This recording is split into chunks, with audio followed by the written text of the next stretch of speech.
Hey, good afternoon, everybody. Welcome to the Roundtable. I'm going to hand over to Mr. Alan Zinn, Director of the Center for the Advancement of Non-Racialism and Democracy, to start off with this very promising roundtable discussion. So I'm going to make a start, I think.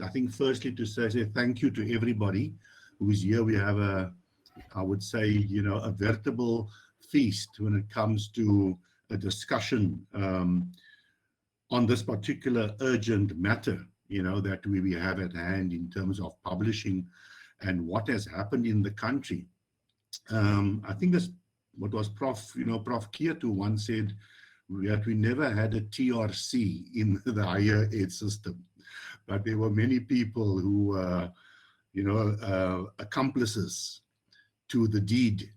Now, I think that we have speakers from a number of vantage points, and I'm going to allow them each to speak for a maximum of 10 minutes. There are, of course, lots of questions. I mean, Christy spoke about the tension between the North and the South. Others speak about the tension of, of peer sort of review. And in speaking with the director of research at the university that I'm at, she says there are many things that can trip us up. The ethics of publishing, academic integrity, and that of course leads into the difficulty of the predatory journals, the gatekeeping, of course, on the editorial boards, especially of the high kind of impact journals, incentives that could encourage perverse sort of behaviors in the system. And then the funding, the mechanism by the state that actually doesn't, reward collaboration against the need that we have for disciplinary research, as she says, to solve the world's wicked problems.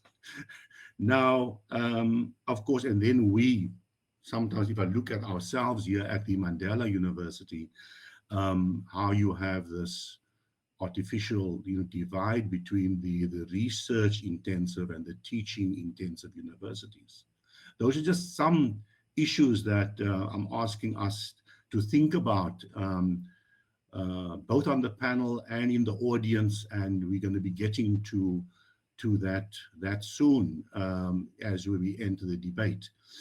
Without any further ado, I'm going to say that the bios of our speakers are in the program. I'm just going to call on them, in a one-liner. So Nirod Bramdor is a publisher in the capacity as a managing director of the African Sun Media.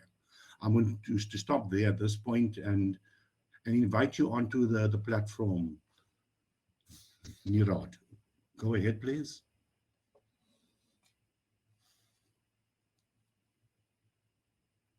I think you're going to need to unmute. There we go. Okay, is that better? Can you hear me, Alan? Okay. Yes. Good afternoon, Alan and my fellow panelists, and thank you for affording me this opportunity. In the interest of time, I'll dive right in. Looking back at the 80s and 90s, scholarly publishing was highly racialized. Drawing the veil of scholarly ability, white academics policed publishing in this sector for the greatest part of the last century. In the dark days of apartheid, Black scholars were confined to historically disadvantaged universities, where there existed a smattering of white, mostly third-rate academics who couldn't find employment at universities reserved for their scholarship. The reason I raise this contentious point is that these white academics were often placed in positions of doctoral and postdoctoral supervision. This frustrated Black advancement at postgraduate level, and I'm aware of one instance where a sound scholar of color was academically tortured by his supervisor into taking a decade to not complete his PhD. The battles your accomplished keynote speaker from Columbia University, Professor Mahmoud Mamdani, with the also Rand's White Academy at the University of Cape Town also bears testimony. In the late 1990s, Mamdani tried to spearhead a process of academic transformation at UCT, which ended badly. The Mamdani affair, as it came to be known, culminated in Mamdani's suspension and eventual resignation, with the scholar terming UCT's Center for African Studies a new home for Bantu education. Additionally, certain fields of academic endeavor were exclusionary to people of color. Architecture, astronomy, and postgraduate physics comes to mind. And in my own instance, journalism. I was denied ministerial permission to study journalism at Rhodes University, despite it being the only university in South Africa offering that degree at the time. Instead, I pursued a commerce degree at the University of Durban-Westville, confined for my race. Thousands of others were denied access to their fields of interest, effectively redirecting and thereby limiting and dumbing down the Black Academy. Also in the humanities, research was not permitted into liberation history and theory, amongst a host of other fields of academic endeavor. So fields of discipline that a Black scholar wished to pursue were not always accessible. And if they were, it was subjugated by the bias of supervision that Black scholarly output was substandard and hence unworthy of publishing. So whilst this played out within the apartheid state structures, it was analogous with the many academic associations that became their racist handmaidens. Post-democracy, there emerged a growing number of academics of color rising through the ranks and occupying decision-making portfolios in spaces they were previously denied access to, both within the state and the academic associations, with the latter rather grudgingly accommodating academics of color. However, the rules, rightly or wrongly, remained largely unchanged, with the point weighting on publishing a monograph far outweighing that of a research journal article. Publishing chapters in books then became de rigueur and afforded scholars more access to publishing. However, and sadly so, certain Black academics, so appointed, resisted transformation efforts and instead became the gatekeepers themselves, defending their positions on the very same basis as their predecessors. Thus, the advent of so-called predatory journals and substandard publishing endeavors became the means by which emerging academics could build a publishing portfolio, albeit problematic for promotion and scholarly rigor. Which brings me to the question of the monopoly of prescribed texts in various faculties. Why are the same texts being prescribed perennially as the required authority on the subject? Failure to accede to that trend of research and thought results in a fail and the intellectual stunting of the student. The argument of differing yet published views is also unacceptable in order to maintain the monopolistic status quo of the thought process in a given field. So how do we as scholars expand our thinking? Why should a single textbook dominate an academic subject? How do we engender critical thinking and intellectual development if our students are only limited to a single text?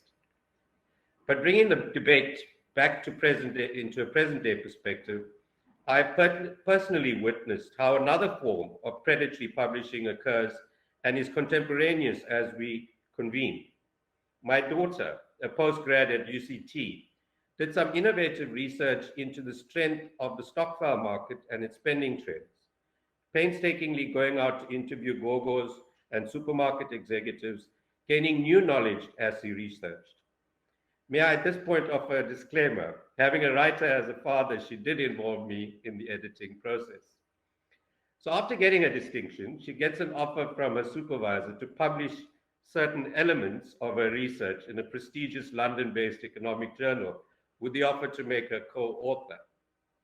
She accedes and then receives the final article, in which all he did was take a conclusion, paraphrase it in the introduction, and add his name before hers. Now, how does this work, I ask? Have we been recolonized?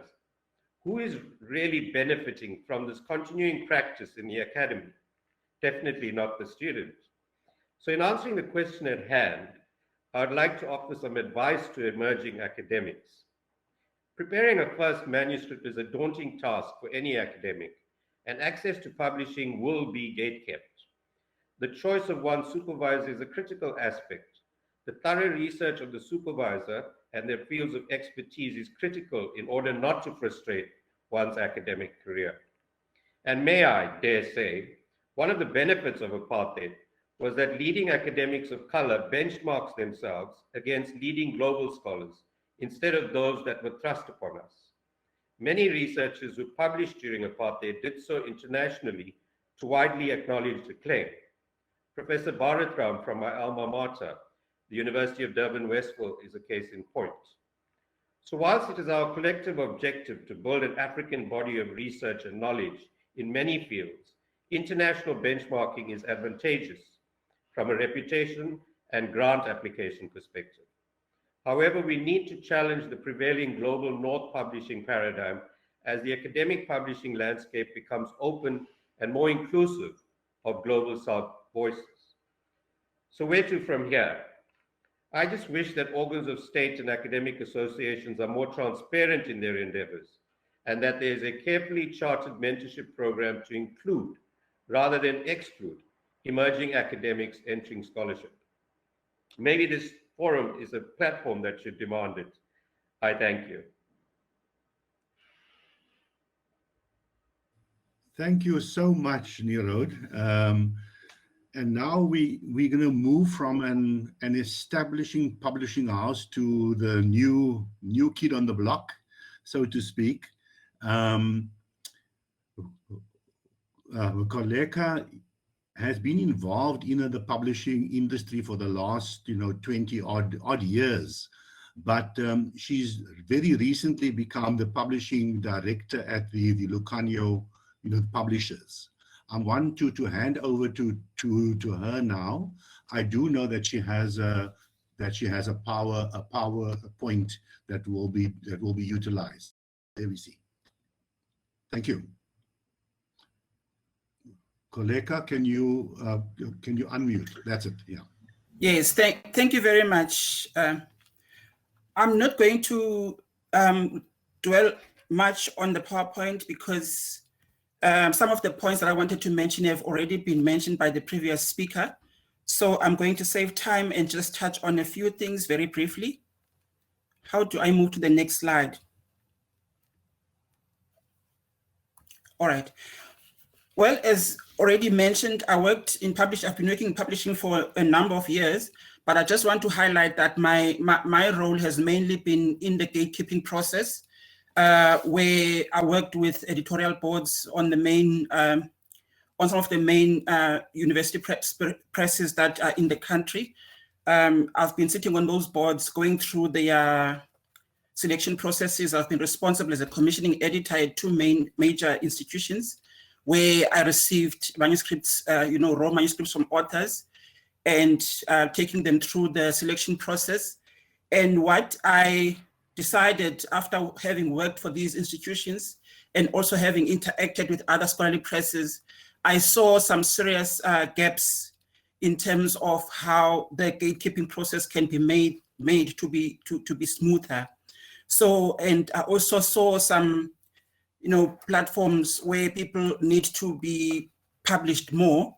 And I decided to start Lucanio Publishers to create this platform for new voices, for fresh perspectives, and especially for African perspectives, because referring back to Alan's comment about the North and the South, that's where the major problem is, because we find that it's still very much prevalent in the way we do gatekeeping in these scholarly presses.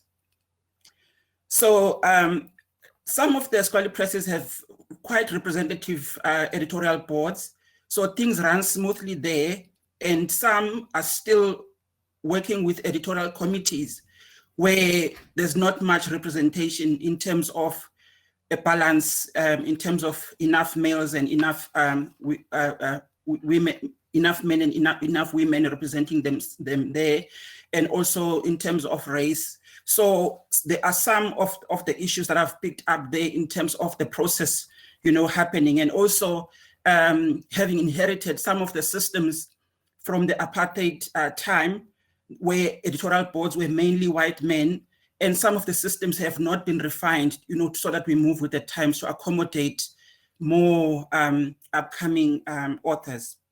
So you find that even though those editorial boards are quite representative, represented, but some of the processes and the systems are still very outdated. So they need to be revisited and improved.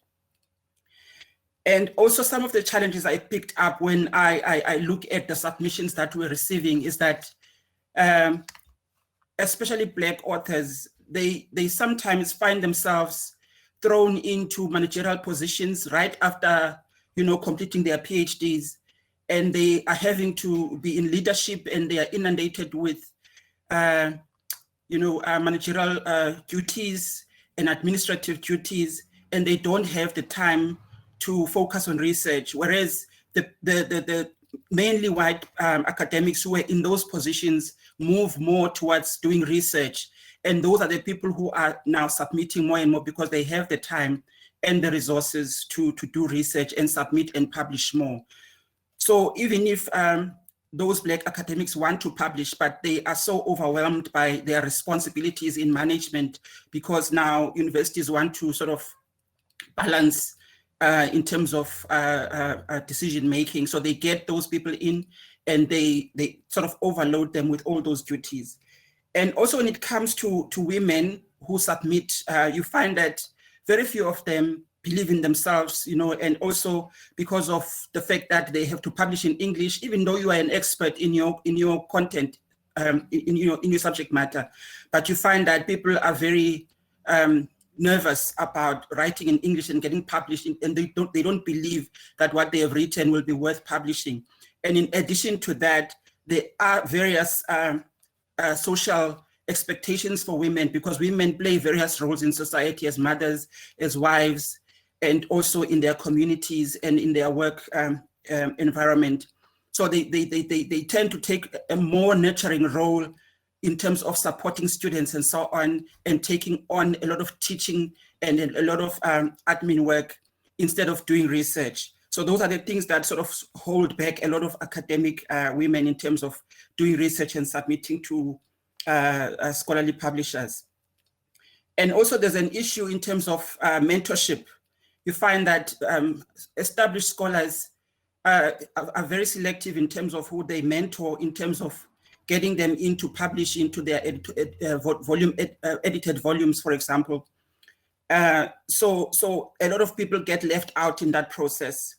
And also in terms of citations, there's still that boys club sort of decision-making in terms of who I'm going to cite, who I'm going to support and promote. And then going back to the North-South tension, you find that even in the peer review process, when we're selecting peer reviewers, we need to be careful in terms of who we appoint as our reviewers, because if we appoint reviewers who are still supporting the Western hegemony, we will find that they tend to dominate or reject any idea that comes from an African perspective and also from African lived experiences. They tend to want to, obtain their position and also obtain their role as authority in that field.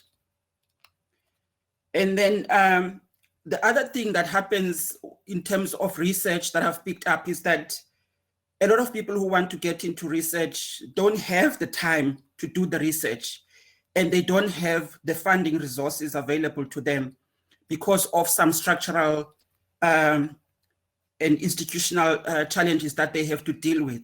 So that's briefly my part when it comes to gatekeeping and some of the challenges that are holding back people who want to publish. So that's it. I think I've saved you about 2 minutes. I'm done.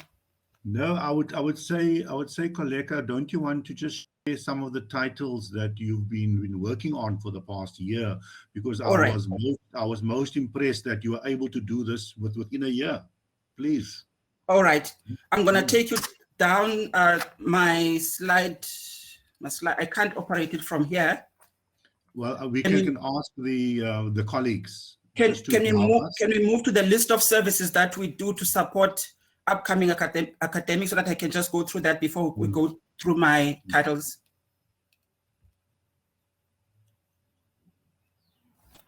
Can someone help me move there from the studio? Yes. So we also offer services for institutions in terms of submitting upcoming authors. We help them identify gaps in areas where we have not published. And we also help with book proposal writing. And also some of those topics that are there. I'm not worried about the time. Let's move down to the list of titles that because I'm going to share this PDF. I'm happy to share this PDF for people to go through, just to take you through some of the titles that I've done. Those are the organizations I've worked with, I've offered workshops and training on. Yes, so we publish mainly in the humanities and social sciences. Those are the recently done titles. The first one on Ubuntu is a conversion from a PhD to a monograph. And the second one is where we had one professor getting young and upcoming authors to contribute chapters into that book. So we create such opportunities. Next slide. Next slide, please. Yes. So the first one is a single authored book, and also the second one is a single author. Those are two professors who publish research that they have been doing over the years. Next slide, please. I have 48 seconds left. Yes, so this one, the social policy is coming out of a master's research. It's mainly for the trade market, and the second one on Widow's Room is very interesting. We've just published that one. It's doing very well. It's a biography on lived experiences of a widow in terms of how she was affected by cultural expectations. So those are the things that can spark research. And there we have poetry that's written by feminists for the university market. All right, those are just my contact details, and I'm going to wrap it up there. Thank you so much, Koleka. All right, I think we can see now how we're getting the different voices into the house. I'm going to move on to the international side now. Suren, we've got in the house with us over here. And Suren is the editor of Socialism and Democracy. Over to you, Suren. Go ahead, please. Thank you, Alan, and thank you to my fellow speakers. I should say that the words "the international perspective" is obviously quite intimidating, and so I want to change the definite article to an indefinite one: an international perspective. An international by virtue of the fact that it's outside South Africa, but not in the sense that it's truly global. We're a United States-based publication, and we speak largely to the Anglo-American world, so the world of our colonial masters. That said, our journal has a unique history, so I'll go into it very quickly. And also note one thing from Koleka's valuable presentation, that as a managing editor of a journal, I sort of bristle at the term gatekeeper, even though that might in fact be descriptive, but in view of Koleka's presentation, we see something else. Instead of gatekeeping, we're out there with the flag, waving the way to the entrance to the party. So rather than keeping people out, it's about welcoming people in and welcoming in different voices. I'll just turn to our journal and our experience and then go from there. So let me start with some background information. Our journal is one among a portfolio of some 2,700 humanities and social science journals carried by a large publishing house based in the United Kingdom, Taylor & Francis. Among the other journals that it publishes and that are better known in South Africa are the Review of African Political Economy, Third World Quarterly, and the Journal of Southern African Studies. Although this is our 14th year with Taylor and Francis. Ours is a 35-year-old journal. And I'll say a little bit about the context of its founding. We were brought together by a group of activist intellectuals based in New York City at the height of the Cold War, so the middle of the 1980s. And this was in a period when the Soviet Union, the former Soviet Union, was undergoing glasnost and perestroika. And our title, Socialism and Democracy, encapsulates the hopes of that period, encapsulates the euphoria at the time of its founding, namely the possibility that socialist economies would now be governed democratically. Of course, as we know from our own experience in South Africa, but elsewhere too, history had other plans. That said, we've continued to publish, even though history has dashed our hopes. Although over the last decade, we've been discerning grounds for a renewed hope, at least on the front of the political side, not so much on the environmental, eco-social side. So we are part of knowledge communities that does in fact use peer review to make decisions about what gets published and what is passed over. The outcomes in our case is that we, for the most part, publish formal articles, papers, but also carry testimonials, interviews, poetry, and more rarely transcripts of particularly important proceedings. Perhaps unique for a formal journal is that we also include works from imprisoned individuals.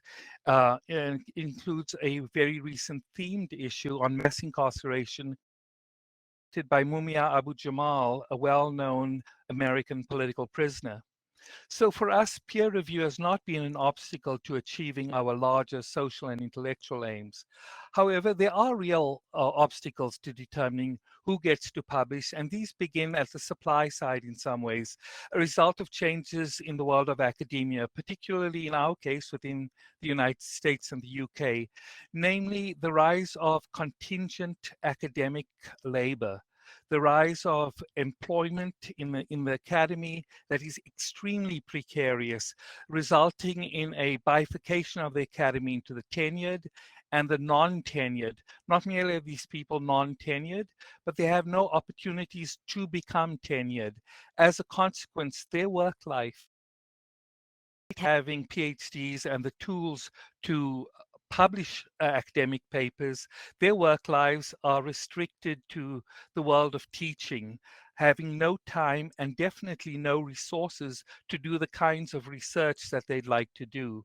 This we find is a profound obstacle to knowledge creation, and this speaks to the larger problem. So it's, of course, we notice it first within the world of academia because that's where we've been closest to, but more broadly, it indicates the problems of knowledge creation by and on behalf of the most oppressed and super exploited parts of the global working class. In the developed countries, it includes, in addition to the rise of academic labor, political changes too. For those of us on the left-wing side of the political spectrum, knowledge has been divided into three different places of activities. On the one hand, there's the traditional academy, which has undergone the bifurcation I referred to, but also many left-wingers, starting in the 1960s, went into trade unions and into non-profit and non-governmental organizations. There's a whole other world of knowledge creation with its own standards, and the materials produced in that world, including reports and all, hardly make it into scientific or scholarly journals. And so we need to figure out how to bridge that world.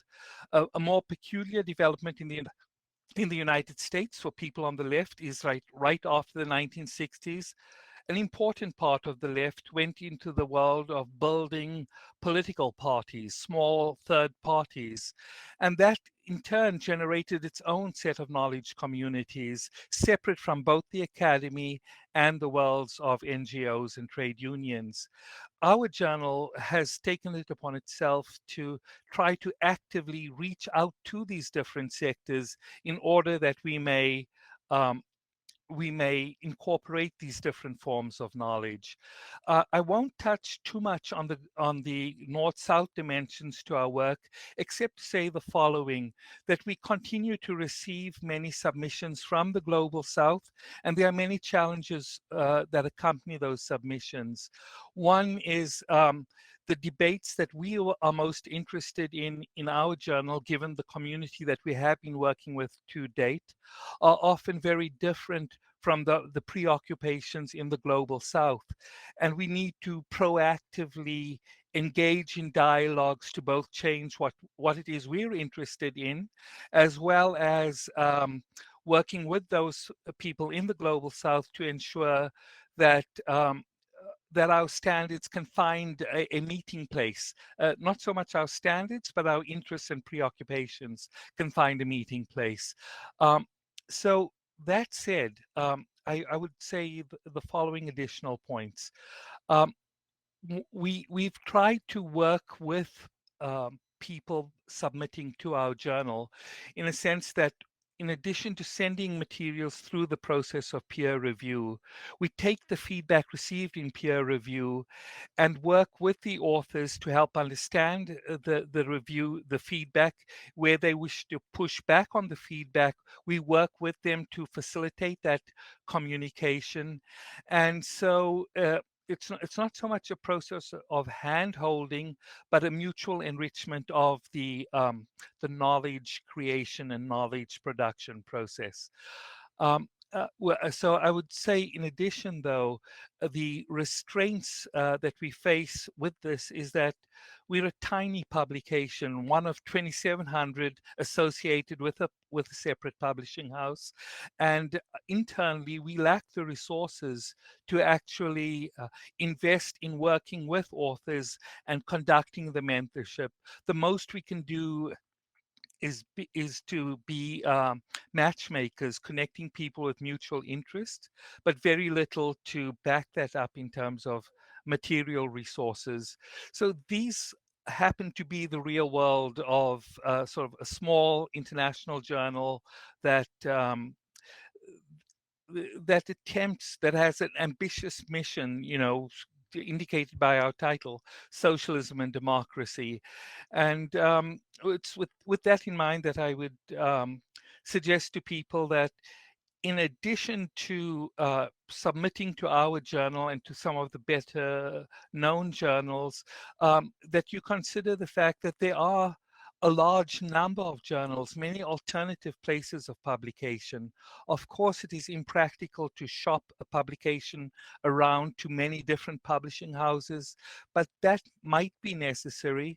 But there might be other mechanisms too for working out relationships that do not subvert the peer review process, but that help inform and better open the peer review process to different voices.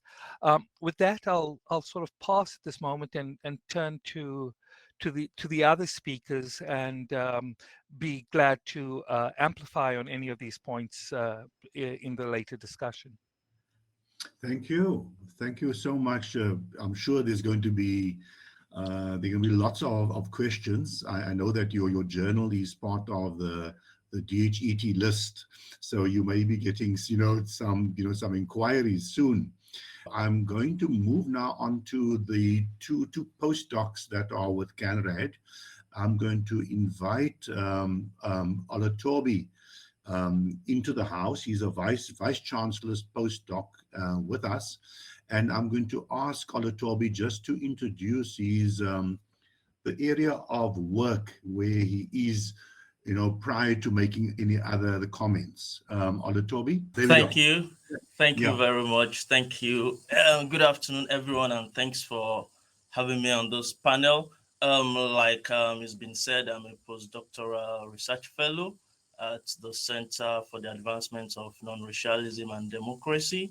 And my research area specifically is my research area looks at the intersection of a number of issues, more specifically journalism, with mass media and especially digital, social and different forms of social media platforms, and how this speaks to different issues of how this speaks to different issues of social justice. More specifically, I look at frames of public health communication. And if I may just go ahead to my contribution, which I think is going to be very brief, is to appreciate what this platform tends to achieve, which I think it's quite important to have this platform where different voices are included, because the perspective from an emerging researcher is always a little bit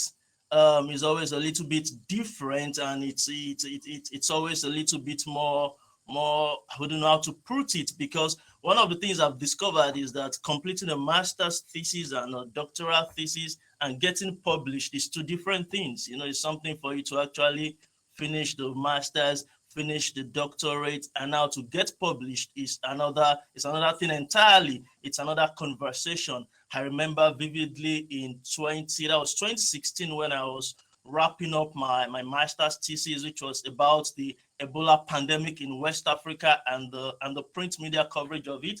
And I went to present at a conference in Nairobi, and there stands this notable professor from Howard University talking about the North and South dichotomy, how it's difficult to get published in some journals in the global North. And I was wondering, can these things still be a big issue? Then in 2016, I think it's a little bit exaggerating. Can it be that hectic? Can it be that difficult? Little did I know that by the time I'm done and I get into the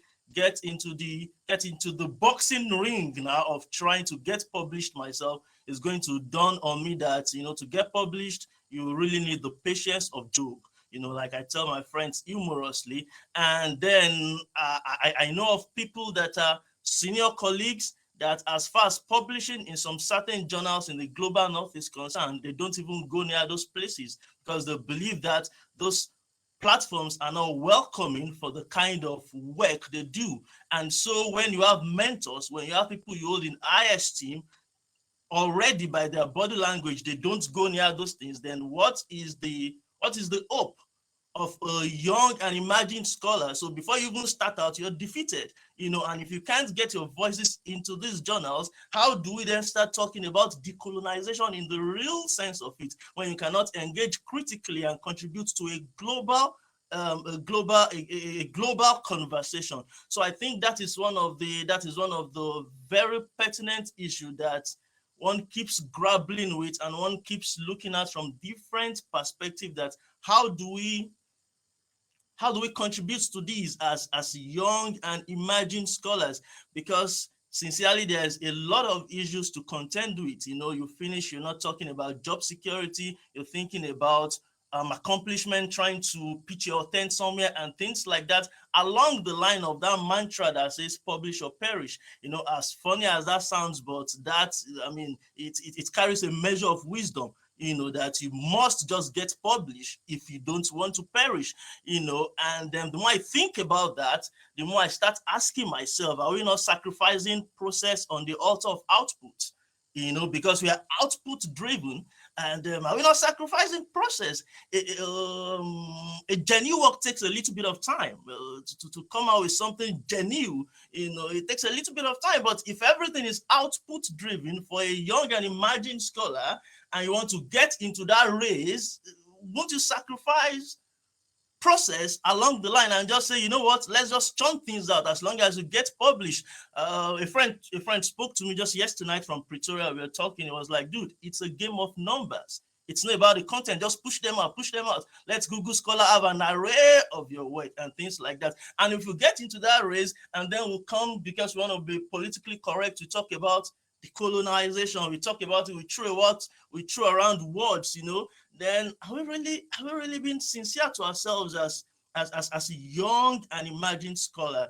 So that brings to us, for me personally, the issue of asking, do we really have an integrated approach that allows young academics to be fruitfully mentored? It's something to be mentored. It's another thing for that mentorship to be fruitful.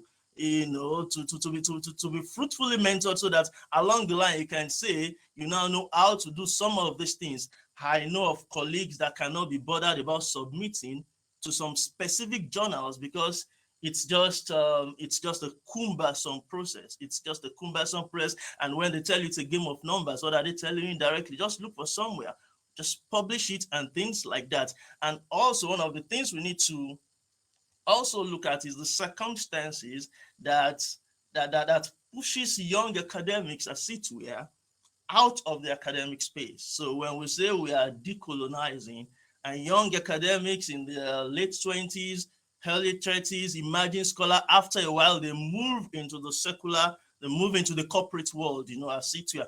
Definitely not everybody is going to stay back in academics for the long run, but this thing is a baton. You're passing across the baton to someone else. And when you're trying to pass the baton to people behind you and they are no longer there, then what happens? You know, and then we'll say, we are decolonizing. Who are we passing the baton to? So that is why I appreciate this kind of fora, because it allows one to engage. And I'm very excited to hear from established publishers, because we want to know what goes on in their own thinking processes and things like that. Because one of the most troubling things is to get a rejection email, you know, that is a little bit vague. You know, they say, it's not because your work is bad. I mean, it's not saying anything, but it's just a rejection, you know. So you start trying to find your way around it. How do you pick yourself up, and how do you move? How do you make sure that you don't want to perish? Definitely, you want to publish, but you want quality to go along your publication. Because for some of us, if you are going to say in our youthful age, this is what we did, we want to see the quality in what we did. You don't just want to grow up and say, I was in the academy, but there's no quality to the content. You want a little bit of quality to it, so that you can say my youthful age was spent meaningfully, but then in the context of where we find ourselves, how is that even possible? This is COVID-19, for instance. It's difficult to go out there to collect data. There's a lot of ethical concerns around that. But this publish or perish mantra is no respecter of that. It's no respecter of whether it's COVID-19. You just have to publish. So as an emerging scholar that has bills, probably you've borrowed money here and there to just survive, and people already believe, oh, he's a doctor. Society thinks something should come with that, but really you're properly broke. So I mean, and you still want to put quality out there. How do you do that in this COVID-19? Everything is happening at the same time. I'm a little bit rambling, but I'm just speaking from my heart, not really from my head. Sorry if I'm rambling a bit. That is my thoughts on that. Thanks for having me on this panel. I'm sure my colleague Dr. Mark is going to harmonize the thoughts better. Thank you very much. Thank you so much, Olutobi. No, I think you've got us going here now. I think there's so many things to think about. And this is the issue, everybody. I mean, you've got young academics, they're 30 years old, you know, and what do they have to look forward to if we still have these sort of difficulties today? Mark, I'm going to ask you also to introduce yourself. You know, and similarly, Mark is also a VC's postdoc with us, but we are sharing him with the Department of Music. You can see the guitars there in the background. He's actually a musician, and so over to you, Mark, and you can introduce your work. Yeah, go ahead. Thank you very much, Alan, and thank you to colleagues and fellow speakers. This has been really such a robust and interesting discussion. You know, sadly, there are actually more guitars below there, but they're not visible. So my research looks at intersections of various philosophical concepts around the notions of South African post-apartheid popular music. And this is where my dual institutional positioning between the music department at Nelson Mandela University as well as CANRAD has been very fruitful for me, because I've been able to engage not only with musicologists like myself, but also with a very diverse range of scholarly voices within the CANRAD space, and I've gained a lot from that experience. I want to just sort of speak broadly about what it is to be a young academic or an early career academic, as well as to speak to the processes around music research, publication, and some of the difficulties that I have come across as myself a postdoc seeking employment as a lecturer, and Suren spoke about the issues that we have around the notions of acquiring tenure track positions. So my discussion will extend a lot on what both Suren and Olutobi have spoken about. So obviously we know that publication forms one of the cornerstones of the academic enterprise, and it raises the profile of the university and the scholar. It brings in very important subsidy money for the university, and of course contributes to and advances our understanding of our world and the ontology of our humanity. As a postdoctoral fellow seeking a lecturer position, an extensive and diverse publication portfolio is a requirement to find permanent university employment. As an early career scholar working in the arts, and specifically in music, I want to highlight some of the pertinent issues surrounding publication within the space and systemic issues that place postdoctoral scholars in precarious positions within the academic and research space. If we think about music publications, since the late 80s and early 90s, musicology has followed the critical turn within the humanities and has moved towards research that is interdisciplinary, with scholars such as Joseph Kerman and Susan McClary arguing that music can no longer be researched outside of its cultural and political context, and that the transcendentary nature of music is being somehow above or outside of these contexts should be problematized and critiqued. As a result, a movement of musicology research emerged named New Musicology, a problematic name because it's now 40 years old. It's not all that new anymore. But this research, this school of musicology sought to position music within broader humanities research foci. This is where my own research intersects. Broadly speaking, my work looks at the themes of South African music. My PhD research focused on life writing within South African music. And since then, my publications, both those already published and those awaiting publication, have focused on themes such as digital humanities, archives, critical whiteness theory, colored identity, gender in jazz, and the embodiment in COVID-19 recording projects. So as can be seen, these themes do touch on broad interdisciplinary concepts, but the unifying factor is that the focus is on South African music. So as a postdoc wanting to create a portfolio of research that would make me an attractive hiring option for universities, my strategy for positioning my research has followed a somewhat broad blueprint. The first one has been to have a continuous stream of research being sent off for publication, and this aligns with the concept that Dr. Akimbadi pointed out, which was this notion of publish or perish. So my goal has been to either be doing research for an article or a book chapter, or working on comments from previous articles or book chapters that have come back from peer review. This means that while one article is in peer review, I can be working on the commentary from the previous one. And this process I had hoped would mean that I would produce a steady stream of publications. Where this came to a problematic position was in the notion of what I would consider publication bottlenecking, which is where publications take a longer period of time to produce the work that we generate for research, either through notions of peer review processes taking longer. Of course, COVID-19 has slowed everything down considerably, but what it means is that for the young academic and the emerging scholar who's wanting to have a broad and long list of publications, this bottlenecking becomes a considerable issue.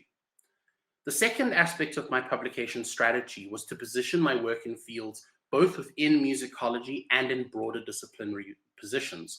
And this, I feel, is a very standard thing within musicology.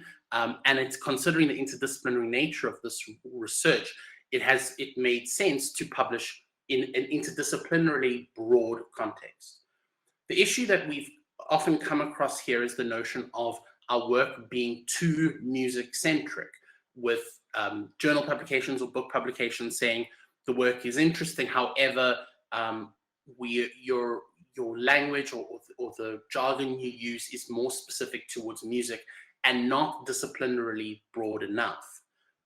The third issue, or the third goal, was to publish both nationally and internationally. And while my research focus has been exclusively on South African music, the intellectual thematics surrounding South African music have global relevance and can be used to reconsider global music research. Additionally, international journals do state on their For Authors page that they accept articles from global themes rather than just those superficially focused solely on the global north. The issue here, of course, has been that in submitting these journals or submitting this research to these journals, the feedback that I've received has been this work is too South African in its nature. And what this does is this creates a very difficult position for myself as an early career scholar, which is how do I present a research portfolio that is broad, interdisciplinary, and both national and international, where there are these systemic issues that block access to publication. And I feel that this is something that needs to be problematized, because what one can do is at the end of a 2-year postdoctoral contract, have a situation where you have 4 articles either in peer review or about to be printed, but none of them out yet, none of them. So therefore your CV does not read any better than when you started your postdoctoral research fellowship. And that becomes a big problem, because then your prospective employer says, well, what have you been doing for the past 2 years? Where is this research portfolio? And your answer is it's in the system, it's in the pipeline. And while letters from editors absolutely can say, you know, this will be published, we're just awaiting printing, that doesn't reflect on the CV in a very, very competitive environment, such as acquiring an academic position. So I feel that my contribution is not only to consider the questions around global North versus global South publications, as this is a problem, because we are expected as early career scholars to pitch our research in international places where our research is not being accepted, but also how an early career scholar can develop a kind of research portfolio considering these systemic issues within the publication process. That's my statement. Thank you very much, everybody. Thank you, Mark. Yes, no, I think we're getting the picture, and let's see what our audience and the panelists are going to have to say. And Enver, if you can unmute, may we hear your voice so that we can get you into the house. Let's see. Shall I proceed? We have you in the house, and just briefly, Enver. Enver's been in education for over 50 years. He's worked in the labor movement, NGO movement, government, and at universities where he still works. I'm going to try to let Enver speak and hope that the background noise, subsides. All right. Enver, go ahead. Well, thank you for inviting me to participate in this discussion, Alan.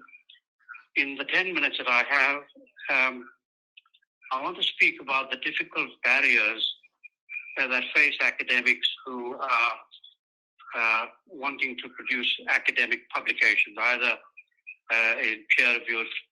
Well, they are obliged to publish or perish, which is a dreaded injunction on them.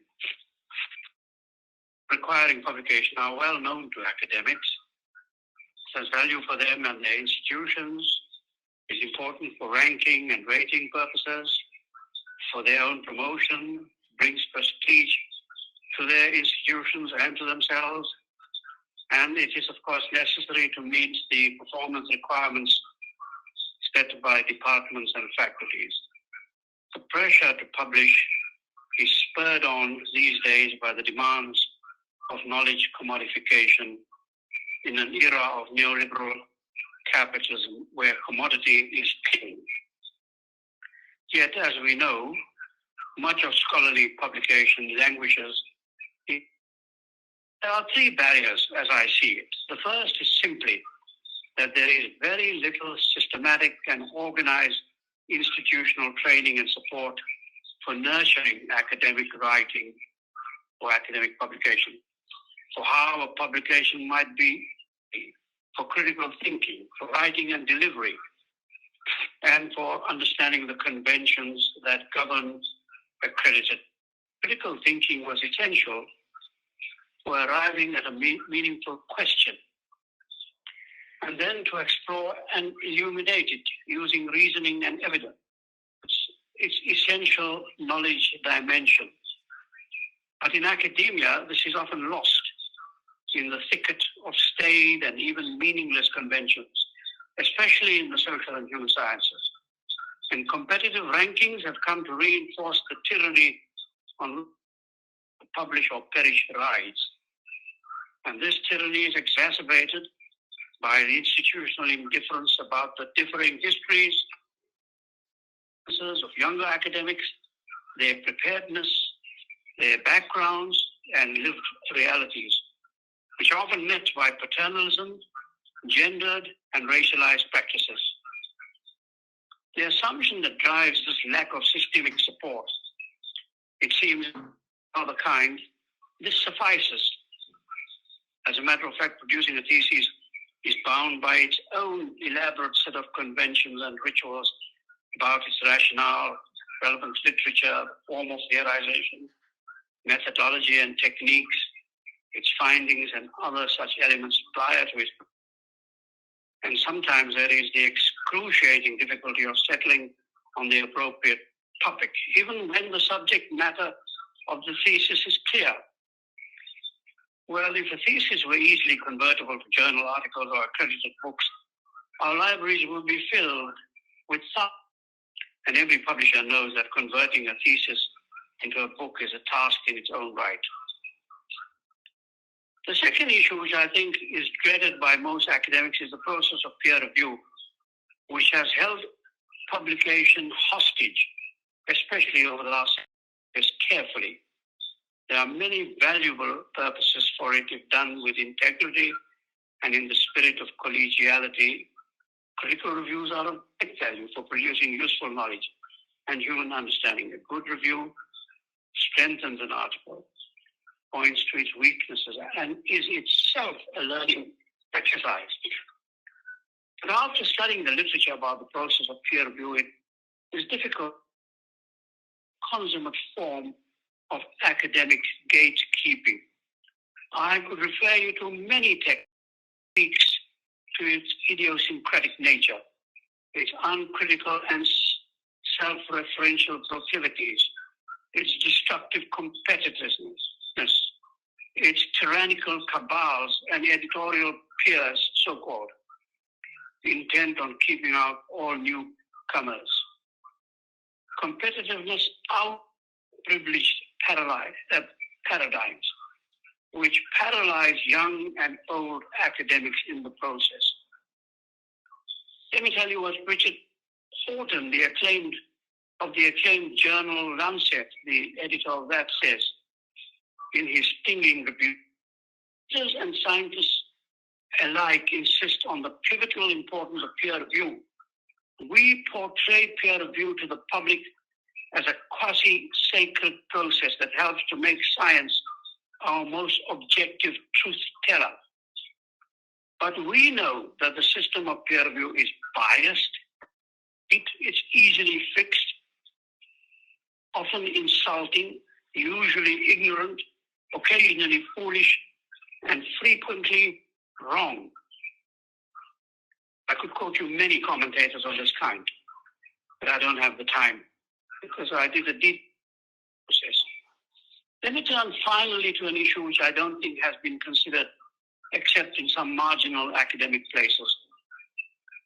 It is the deeply embedded assumption in the injunction to publish that all academics are familiar with the conventions, categories, and concepts relating to the development of post-Renaissance knowledge systems from Europe. Europe, as we know, has shaped the unflinching European gaze of post-colonial universities so that they ignore, sometimes deliberately, and often out of ignorance, the debt owed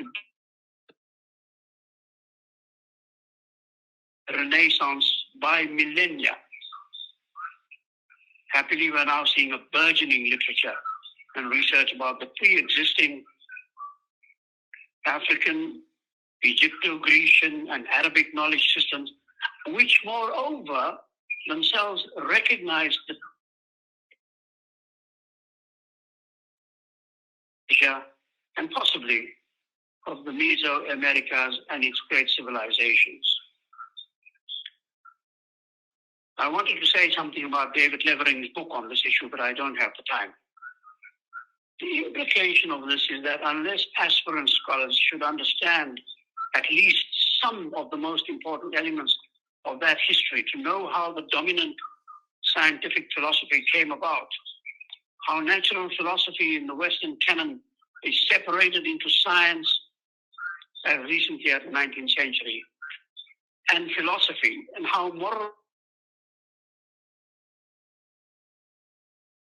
Yes, especially young academics will continue to be mesmerized by the conventions and rules which dominate the world of academic publishing.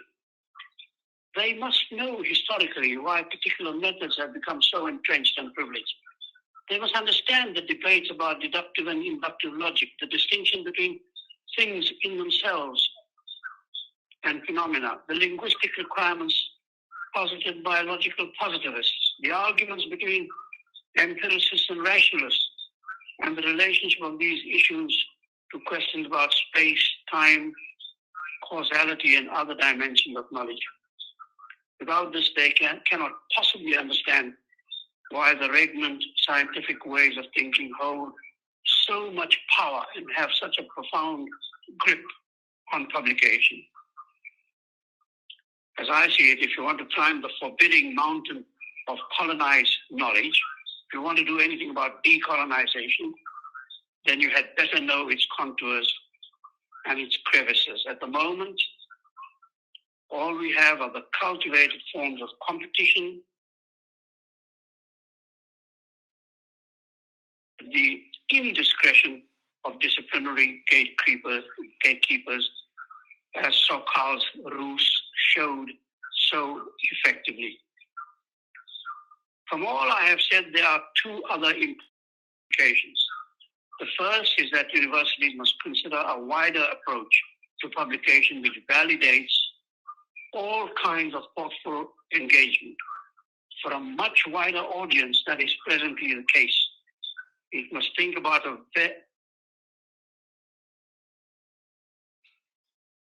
communicating with its publics. This means rethinking the power of peer review. Secondly, unless this is done, it is unlikely that universities can help to build a democratic knowledge and social system discussion, debate, and intellectual and practical engagement. Finally, let me say that any university that wishes to entrench the values of collegiality and cooperation is committed to things like decolonization, transformation, and engagement and a democratic society, and which invokes the iconic symbolism of Madiba. These issues must be considered very fully. Thank you very much. Thank you, Enver. Yes. Wow. I don't know what to say almost at this stage. I think, Enver, I'm going to ask you, with your,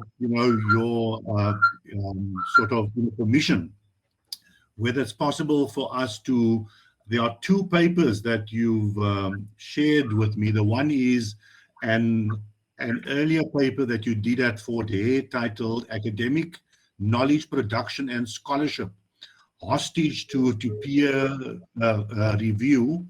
And then, of course, also another paper that you submitted today. And I'm hoping that I can get permission from you to share it with the audience, because I think that you've hit the nail on the head. Let me say, I have no difficulty with your sharing my papers, whatever I've written. No problem. You can do Great. that. I wrote that. Great, thank you. I must be honest, I wrote that many years ago. I wrote it 10 or 15 years ago. I don't think things my first, when I first presented this to the NRF, I think it was in 2005 or 6, and then I wrote a shorter, I had a much longer paper on scholarship, in which this was a part. This was a part of a much longer paper, because I was concerned about the way in which scholarship is understood in universities, and I saw that the power of peer review was very much a part of the problem. So I wrote a separate paper, just extracted from my larger paper this question of peer review, and I might have only sort of got it done a few years later. But it's not as though I've studied the process since then, but I've periodically just looked at what goes on. I don't think, I heard Mark, for instance, and I don't think much has changed.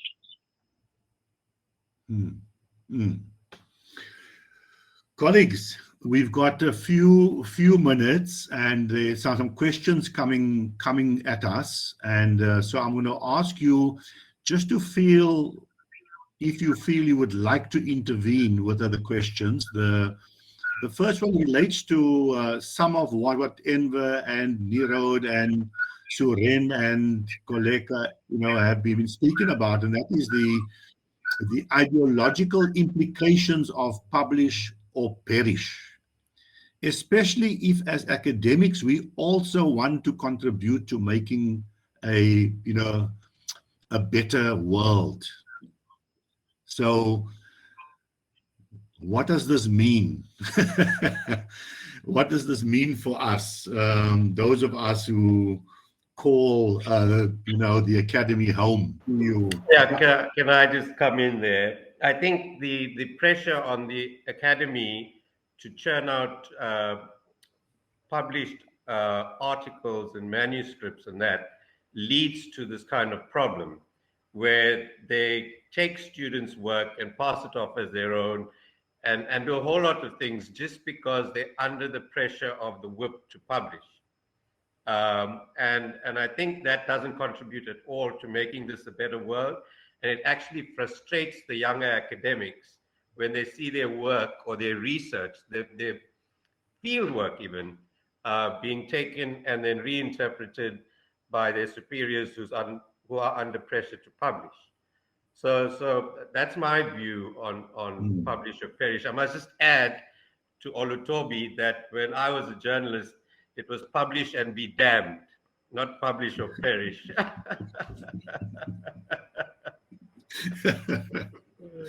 Yeah, no, thanks. Thanks, Nirod. Any others you want to come in? Don't be shy, Koleka, go ahead. I would like to come in there and give my take on this issue. First and foremost, university presses are willing to support universities in terms of training. And I don't think there's any one of the ones that are attached to universities that are not open to this. It's up to the departments to reach out to university presses and to welcome partnerships in terms of training upcoming academics, because they have all these programs in terms of training them, but the funding that gets to departments is used mainly on research. And then when it comes to publications, there's no funding, and it would help if the heads of departments at universities, for example, can put some money aside in terms of getting those expertise from the university presses to come in and train their staff. Because apart from young academics, there are academics who have been in departments for many, many years, but who have not published because of these limitations, because they don't know how to put proposals together. They don't know how to convert. I mean, I've received PhDs who have been sitting on shelves for about 10 years and they've never been converted. And that's valuable research. It's just people don't know where to start and how to go about doing processes. I think now almost all of these university presses who are attached to universities are open to conversions. It was not so before, but some of them have started the process. I know UKZN has started the process. They have always been willing to do that, and they have been doing conversions. But now with the interventions from institutions like the NIHSS, who has been funding these university presses, there has been partnerships formed between the NIHSS and Verts Press and UKZN Press, I think, and also I think HSRC Press has also come on board. They form these partnerships, they select their top postdocs, and they fund, the conversions, because within the university presses, there are experienced editors who also have an academic background, who are able to do these conversions to support up and coming academics. And there are several programs where you can request these university presses to support your departments. No, thank you for that. I think that as you were answering that question, it ties in with another one that I'm seeing in the chat room by Thomas, Thomas Salmon. It says, what types of initiatives should academic associations in South Africa adopt to support early career researchers to publish and build networks? And what types don't work or always work out as intended? So you've given some of the answer already to that in terms of the university presses and the role that they can play. But are there any other thoughts from anybody else on the platform with regard to that particular question? Alan, can I jump in here, please? Yes, please go ahead. So, I mean, before this discussion, one of the advantages we have in the digital world is that we can track where our articles are in the process. And I went onto the platform, the online platform of a journal that I'd submitted an article to on the 28th of July this year. So we're now 6 weeks later. The online platform is saying to me that the article has still not gone for peer review. So 6 weeks later, it's still not even, the peer review process hasn't begun.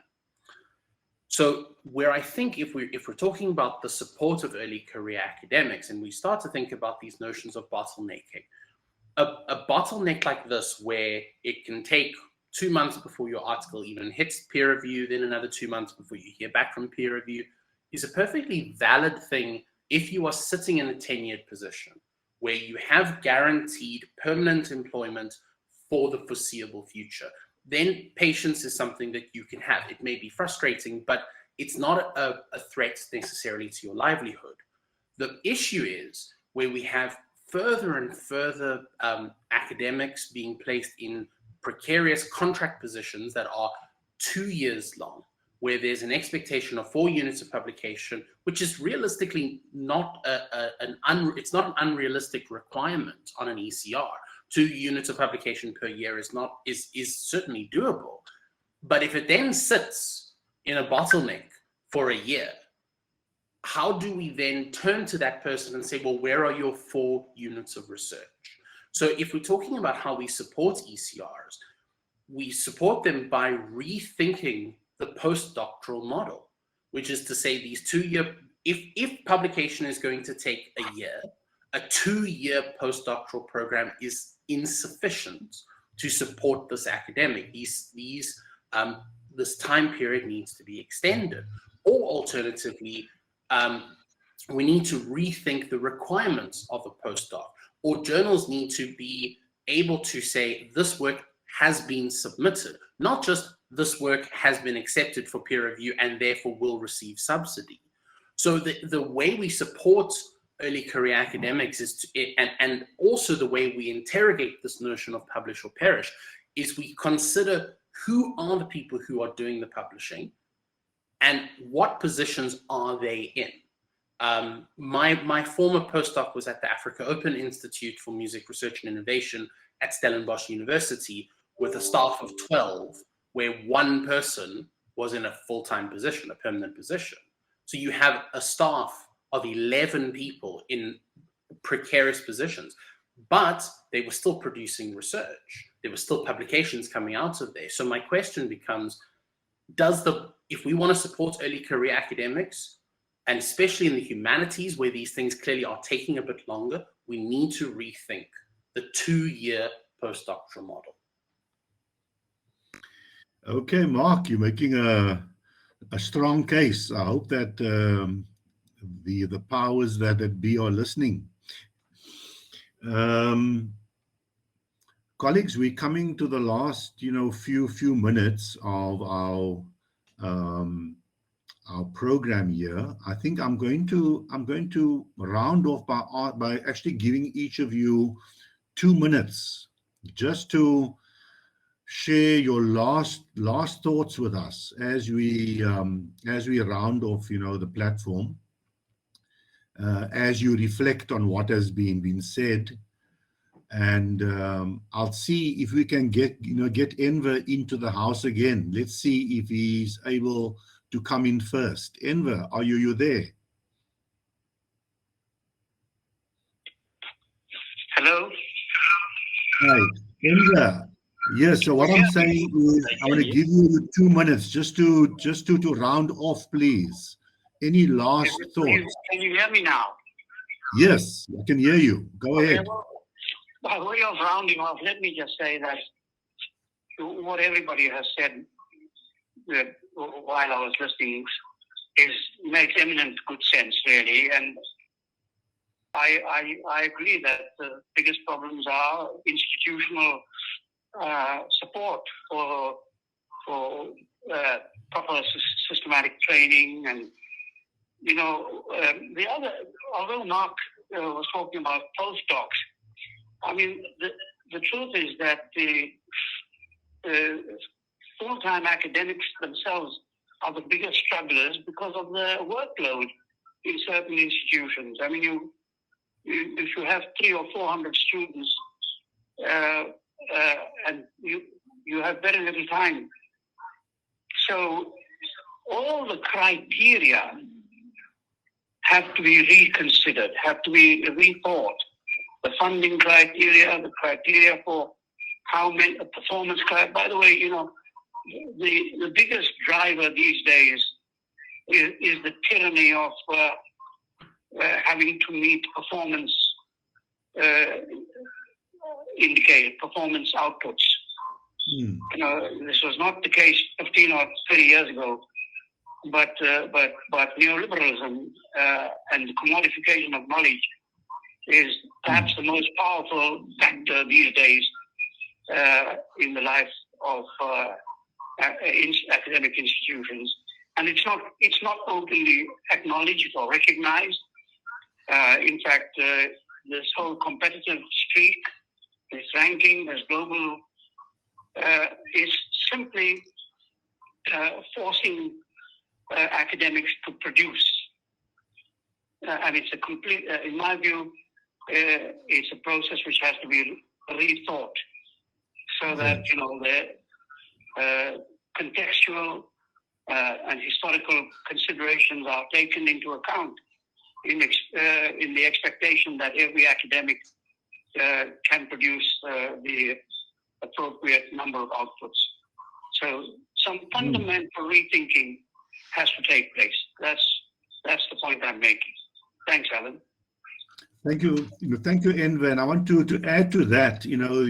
Some speakers here, Koleka, Nirod, and others have made a comment about females' roles. And what happens in the academy when you've got all of these other matters that you have to see to, and then you also have to publish, and what are the universities doing to support, in a sense, putting their money where their mouths are. So that's I just want to throw that into the equation as well. And then just to add in a last comment by Christy as the others come in. She notes it has been hinted at that part of the problem is this pressure to join the neoliberal race to publish in so-called top journals. These are all in the global north. Hence, we have to fit in with the global north research research agendas to publish. Therefore, you have to fit your research into what is regarded as important by academics in the global north. Recolonization or not. So we come back to the theme of the roundtable today, and we have we've got a few more people to round off. Who wants to go next? Okay, go ahead, Niraj. Yeah, no, I'd just like to add to Enver's comments that, you started off saying that the academy didn't have a TRC. And I sit at the back end of peer review processes.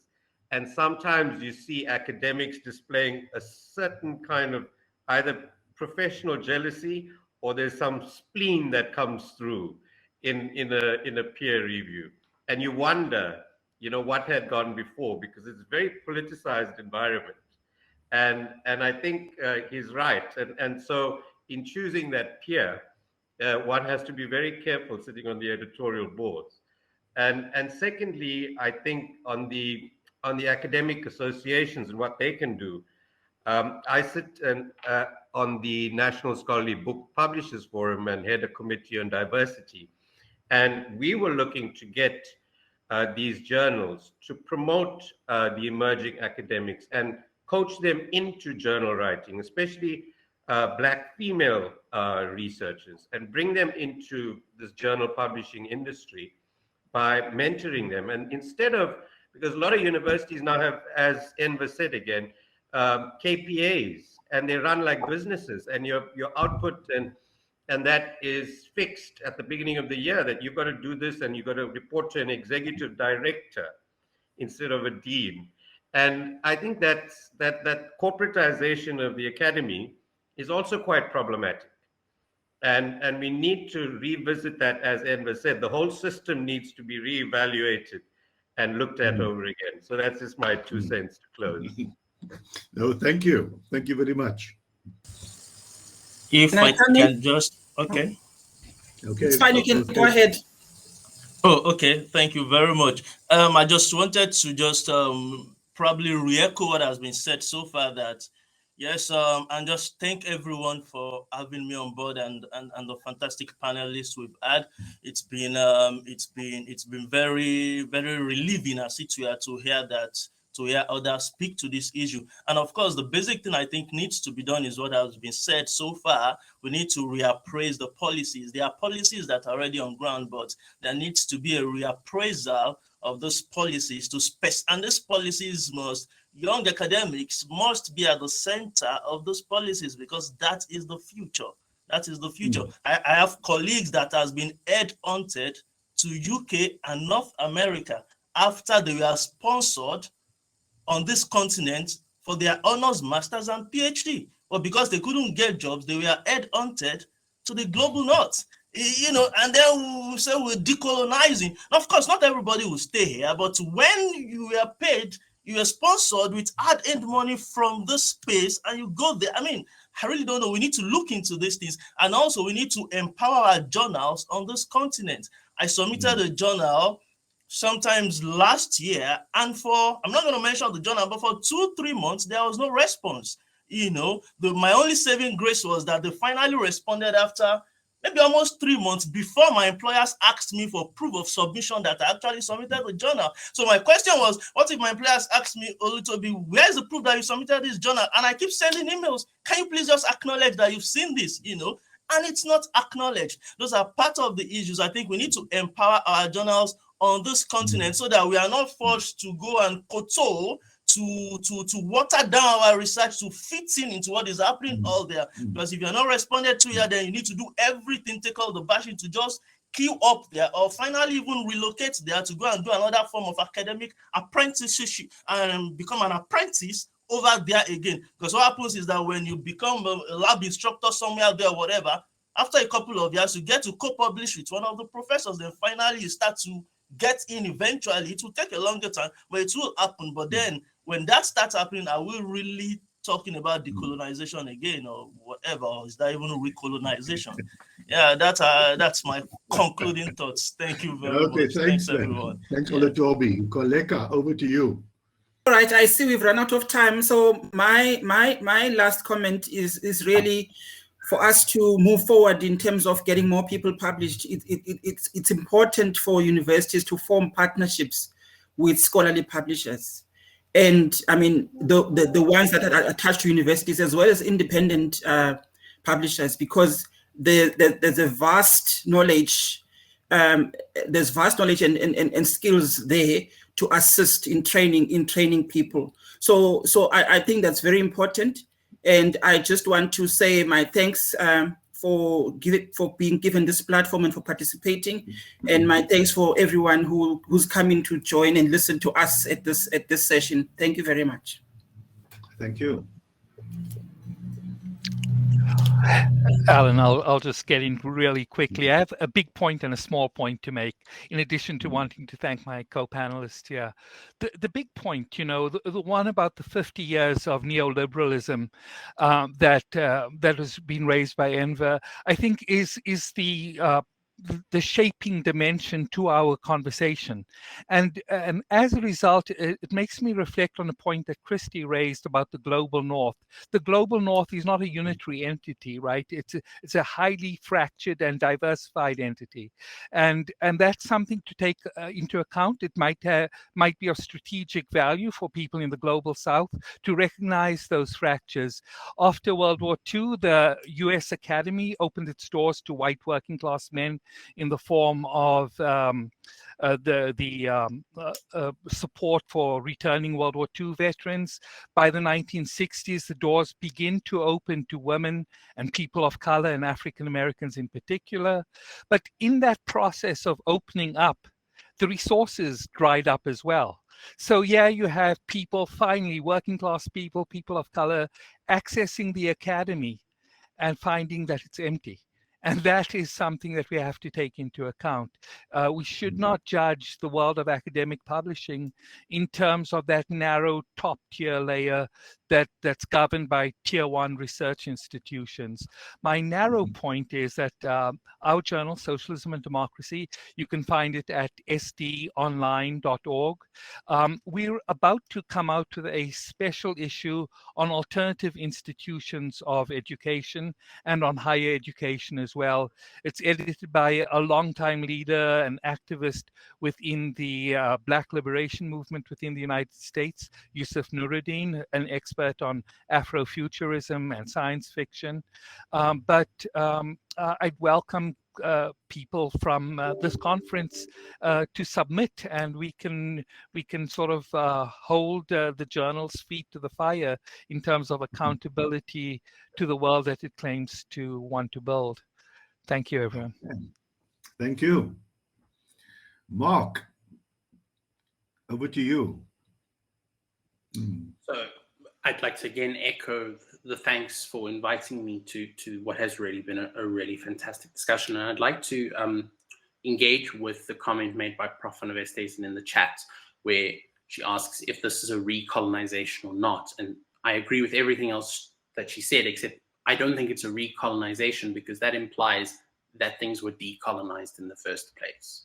And where I think we really need to be very, very critical is of ourselves and of our own standards, because we need to stop placing. I mean, Suren has brought up this very interesting point about the global north being a fictitious kind of place. It's not a kind of sort of ubiquitous understanding, but we still in the global south hold those tier 1 institutions, those global north institutions, on a kind of pedestal.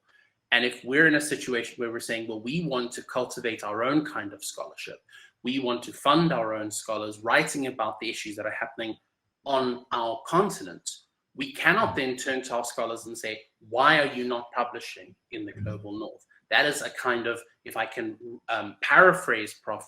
Van der Westhuizen, that is a kind of self-colonization. And that is something we as African scholars need to disentangle. Thank you.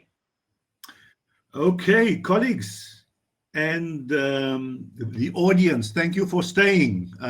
Please have a break, and maybe you wanted to come back, at 3 o'clock for the last session and the closing. But it was a great panel, and we're going to have it, of course, available online in about 2 days' time, I think. So we'll be able to go back to it again and again, and to relearn in terms of some of the thinking that we have been exposed to. Thank you so much, everybody. Take care.